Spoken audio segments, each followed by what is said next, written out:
नमस्कार दोस्तों, आप सभी का स्वागत है आपके अपने YouTube चैनल पर। आज हम आपके सामने हाजिर हुए एक नई वीडियो के साथ। आज का वीडियो बहुत इंपॉर्टेंट है। आज हम बात करेंगे राजस्थान बोर्ड परीक्षा 2024। जी हाँ, आपकी बोर्ड परीक्षा जो कि मार्च में शुरू होने जा रही है, उसके लिए आज हम कक्षा 10वीं के गणित विषय के मॉडल पेपर के साथ हाजिर हुए हैं। हमने कक्षा 10वीं के लगभग कई विषयों के मोस्ट इंपॉर्टेंट क्वेश्चन के वीडियो अपलोड कर रखे हैं। यदि वो वीडियो अभी तक आपने नहीं देखे हैं तो जल्दी से चैनल पर जाकर देख लीजिए। और अब हम आगे कक्षा 10वीं के लगभग सभी विषयों के मॉडल पेपर अपलोड करेंगे। तो यदि आपने हमारे चैनल की सदस्यता नहीं ली है तो जल्दी से जाकर चैनल की सदस्यता ले लीजिए और बेल आइकन प्रेस कीजिए ताकि आने वाले वीडियो की हर इंपॉर्टेंट नोटिफिकेशन सबसे पहले आप तक पहुंच सकें। आइए अब हम आज का वीडियो स्टार्ट करते हैं। आप देख सकते हैं गणित का मॉडल पेपर है 2024, कक्षा 10 है, विषय गणित है, पूर्णांक 80 नंबर का है और समय मिलने वाला है 3.25 घंटे का, यानी कि 3 घंटे और 15 मिनट को आपको टाइम मिलेगा। इसके बाद सबसे पहला सवाल है कि आपको वस्तुनिष्ठ प्रश्नों का उत्तर देना है, जिसमें पहला सवाल है कि 100 और 30 का MCM ज्ञात करना है, जिसका राइट आंसर होगा आपको 4 ऑप्शन दिए गए हैं, चारों में से जो राइट होगा उसमें आपको करना है। यहाँ पर आपको ब राइट आपका राइट होगा। इसी तरह यहाँ दूसरा सवाल है कि आपको बहुपद दिया गया एक, उसमें शून्य की संख्या ज्ञात करनी है, तो इसको आप हल करके आराम से कर सकते हैं और इसके हम सॉल्यूशन भी अगले जल्दी वीडियो में करेंगे। लेकिन आप इस मॉडल पेपर को आराम से देख लीजिए ताकि आपके परीक्षा में अच्छे अंक ला सकें। ये मॉडल पेपर बहुत ही अच्छी तरह से मेहनत से तैयार किया हुआ है।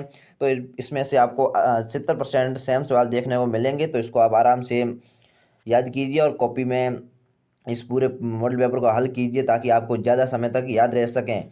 इसके बाद अगला सवाल है कि आपको एक समीकरण दिया गया है जिसको आपको वाई का मान ज्ञात करना है, तो इसको भी आप आराम से कर सकते हैं। इसके बाद अगला सवाल भी समीकरण का है जिसमें आप आराम से कर सकते हैं। ये सभी सवाल एक एक नंबर के हैं, जो कि बहुविकलात्मक सवाल आपको देखने को मिल रहे हैं। कुल 12 सवाल है और 12 नंबर के हैं। इसके बाद है प्रश्न संख्या 2, जिसमें आपको रिक्त स्थानों की पूर्ति करनी है, जिसमें है पहली रिक्त स्थान की भाज्य संख्या जो न तो अभाज्य और न ही भाज्य। ऐसी कौन सी संख्या है जो न तो अभाज्य और न भी भाज्य हैं, तो इसका राइट आंसर होगा एक, यानी एक संख्या वो न तो भाज्य और न ही अभाज्य हैं। इसके बाद अगले सवाल आप देख सकते हैं, समांतर श्रेणी 9, 12, 15 का सरवांतर क्या है, तो इसका सरवांतर आप आराम से देख सकते हैं। 3 है, 6+3 9, 9+3 12, 12+3 15, तो इसका 3 आंसर होगा। इसी तरह आप अगले ट्रिक्स है इसको भी आराम से भर सकते हैं और आप अपने पाठ्य पुस्तक में जो भी आपकी यूनिट दी गई, जिस यूनिट से आई है उससे आप देख कर लिखिए ताकि आपको ज़्यादा समय तक याद रहेगा। और आप सभी बिना देखे इस मॉडल पेपर को हल कीजिए और आपके कितने नंबर आ रहे हैं इसी तरह इसको भी आप रखिए। इसलिए मैं ज़्यादा आंसर अब नहीं बताऊंगा, बाद में जब मैं सभी मॉडल पेपर के आंसर साथ में बताऊंगा तब आप आराम से देख लेना। लेकिन इस मॉडल पेपर को आप बिना किसी देखे आराम से एक कॉपी लेकर हल कीजिए और 3.25 घंटे में हल कीजिए ताकि आपको पता चल सके आपके कितने नंबर आ रहे हैं।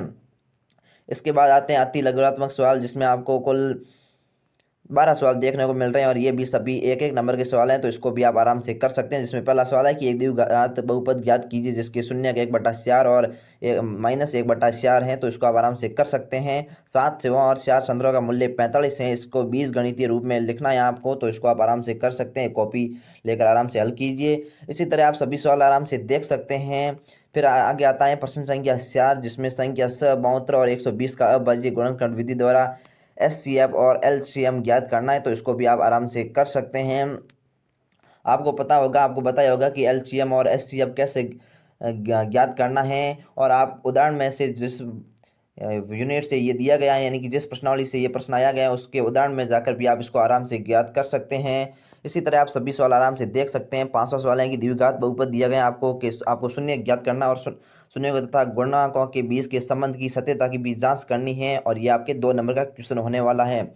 इसके बाद अगला आप देख सकते हैं, निम्न रैखिक समीकरण युग्म के सभी संभव हल ज्ञात करना है आपको। ये 2 रैखिक समीकरण दिया गया है। अगला सवाल है 7वां, जिसमें द्विघात समीकरण के आपको मूल ज्ञात करना है, तो इसको आप आराम से ज्ञात कर सकते हैं। इसी तरह आप सभी सवाल आराम से देख सकते हैं। बहुत ही इंपॉर्टेंट सवाल है। 8वां सवाल है कि सिद्ध कीजिए कि यदि 2 त्रिभुजों में संगत कोण बराबर हो तो उसकी संगत भुजाएं एक ही अनुपात में समानुपाती होती है, इसलिए ये त्रिभुज समरूप होते हैं। अगला सवाल है x और y में एक संबंध ज्ञात कीजिए ताकि बिंदु x y बिंदुओं 7, 1 और 3 पहुँच के समदूरस्थ हो, तो इसको आप आराम से हल करके ज्ञात कर सकते हैं। इसी तरह आप सभी सवाल आराम से देख सकते हैं। ये 3 नंबर के और 4 नंबर के सवाल भी आगे आपको देखने को मिल रहे हैं। इसके बाद आता है खंड स, जिसमें यदि किसी AP के प्रथम शब्दापदों का योग 1050 है तो इसका प्रथम पद 10 है, तो 20वां पद ज्ञात करना है, तो इसको आप आराम से 20वां पद ज्ञात कर सकते हैं, जिसको आप उदाहरण से आराम से कर सकते हैं। लेकिन पहले आप एक बार इसको बिना देखे हल कीजिए ताकि आपको पता लग सके कि आपके कितने याद हैं और कितने बाकी हैं। तो उसको आप जो सवाल आपके गलत हो रहे हैं उस प्रश्नावली को आप दोबारा बार बार पढ़िए ताकि आपको आराम से सभी सवाल सही हो सकें।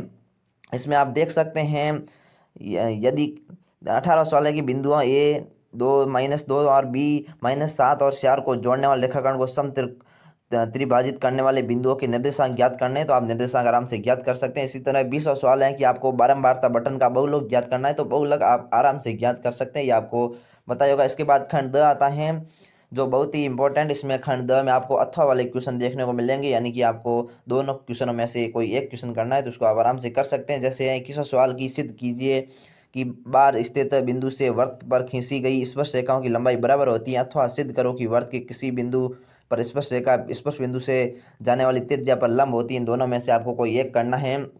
इसी तरह 22 सवाल को आपको सिद्ध करना है। 23 सवाल में आपको निम्न सारणी किसी मोहल्ले के 25 परिवारों में भोजन पर हुए व्यय दैनिक व्यय को दर्शाती है। एक उपयुक्त विधि द्वारा भोजन पर हुआ माध्य व्यय ज्ञात करना, आपको माध्य व्यय ज्ञात करना है तो उसको आप आराम से कर सकते हैं। इसके अथवा में भी जो सवाल दिया गया है उसको भी आप आराम से कर सकते हैं। इसी तरह हम कक्षा आपको और कौन सभी विषयों के मॉडल पेपर आगे अपलोड करते रहेंगे, तो आप हमारे चैनल से लगातार जुड़ी रहिए। हम हाजिर होते हैं एक नई वीडियो के साथ। तब तक के लिए जय हिंद, धन्यवाद।